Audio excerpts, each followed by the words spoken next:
Hey guys, what's up? In a short tutorial video, I'm going to show you how you can use the strike-through feature for your texts and messages on Gmail really quickly. So let us get started right away. Head over to your email or Gmail inbox. And what you want to do is start a new text message or email by clicking on Compose here in the top left corner.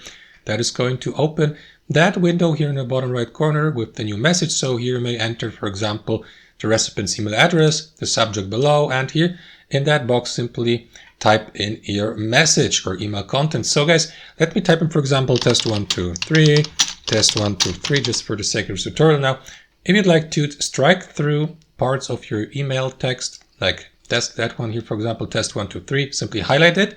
And what you want to do after that is click on that arrow down icon, in the bottom right corner of your message window, more formatting options.